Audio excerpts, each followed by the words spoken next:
Esos son stickers de replicería, Cristóbal, más o menos. 40 años y contando, ya vamos para el 41 de historia, esto fue en el 82. ¿Y hay una relación con el balcarceño más famoso con todo esto? Sí, en realidad, cuando vos bien contabas, a veces le ocurre a homenajear a esos fundadores y qué podemos hacer parecido a lo que hicieron. Habían hecho la Sociedad Española, habían hecho el Panteón, habían hecho una obra social que los cubría cuando alguno estaba en enfermedad. Esto te estoy hablando de 1800 y pico, ¿no? Bueno, los socorros mutuos, ¿no? Claro, que hacía exacto. eso, era todo esto.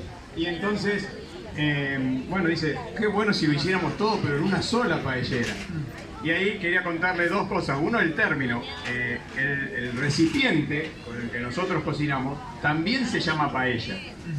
Le hemos dicho paellera por diferenciarlo de la comida.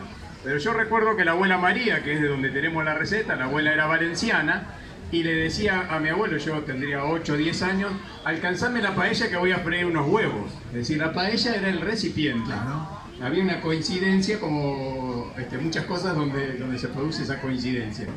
Y entonces, bueno, ¿cómo vamos a hacer esa paella? Y mi papá habían tenido con Fangio, era muy conocido, habían tenido inclusive juntos una fábrica de fécula de papa en Balcarce, habían sido socios y todo. Y entonces, cuando... ¿Estamos ahí? Ahí levantamos del todo. ¿Arranca o no arranca? Ah, pensé que ibas a contar vos, Turco, cómo venía de mano. Cuando le cuenta la idea de lo que estaba haciendo todo un grupo de balcarceños que estaba formando parte, que era la Sociedad Española de Balcarce, les dice, bueno, ¿cómo hacemos para hacer la paella? Y dice, yo les voy a conseguir la paella, y él la donó a través de su hijo directo, por eso esta es una paella muy tuerca, muy del automovilismo. Claro. Juan Manuel Bordeu, que era su ahijado deportivo, ya se había separado de Graciela Borges, y su tercera esposa era la señora de Proto, viuda de Proto Hermanos, la fábrica de llantas de competición y llantas de automóvil en San Nicolás. Listo. Y entonces en la planta de San Nicolás, digamos, doña Proto le dijo al equipo, ella era la presidenta de la compañía, que hicieran una paellera como esta.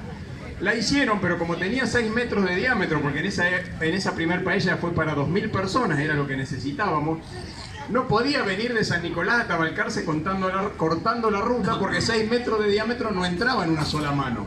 Tenía que venir, si no, en procesión. Como los elementos del parque eólico, más o menos. Claro. Acá muchos lo vimos con eso últimamente. Entonces que vino partida en 2 mitades de 3. Ajá. La complicaste un poco, entonces ahora la tengo que unir cuando llegó a Balcarce. Y esa paellera pesaba 1,5 toneladas, 1500 kilos. Teníamos una, che, ¿quién quiere venir a ayudar a correrla? ¿Quién quiere venir a ayudar a armarla? Y ahí la armamos la primera vez. Che, te hago una paella, pero después me tenés que mover esto. Claro, entonces la movíamos entre 27, más o menos 28 necesitamos para correrla. Y entonces, después de esa primer paella original, ya ahí aprendiendo la mejora continua, que el argentino nunca descansa en ver cómo mejorarla, fue que hicimos una en el taller de Tito Barbieri en Balcarce, y esta pesa solamente 800 kilos. Bueno, en 2 mitades de 400, entonces se hizo un poco más manipulable. Pero bueno, como son 400 kilos, los invito, si alguno quiere después, cuando la vamos a cargar a subir, que un par de bracitos más no nos vendrían más, están sumados al equipo.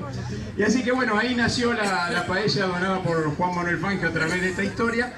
Y después de tantos 40 años, ustedes ven que estamos siempre mucho mirando, porque pasa de tantas ediciones de la paella, como tiene el círculo que lo circunda, los metalúrgicos me van a entender, el calor, por supuesto, tiende a dilatar el metal. Sí. Pero ¿qué pasa? No se puede dilatar porque el aro que la circunda le representa un freno. Entonces lo que hace lomitas y baches. Se deforma, digamos, el piso. Para eso tiene unas estrías abajo evitando la deformación, pero igual esas lomitas y baches aparecen.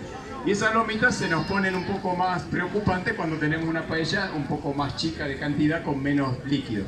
Se va eso solucionando a medida que vamos cocinando, y eso es el trabajo artesanal de nuestro jefe de gas, que va viendo cómo hacer para que ese problema de las lomitas y baches no pase. Entonces la comida la depositamos, ustedes ven que la estamos ordenando en los baches donde está el aceite, para que no se pegue y no se queme. Así que esos son las que lo hacen distinto a hacer una paella para 10 en casa, ¿no? Perfecto, entonces, bueno, Cristóbal, entonces con este dato, el otro dato, ya que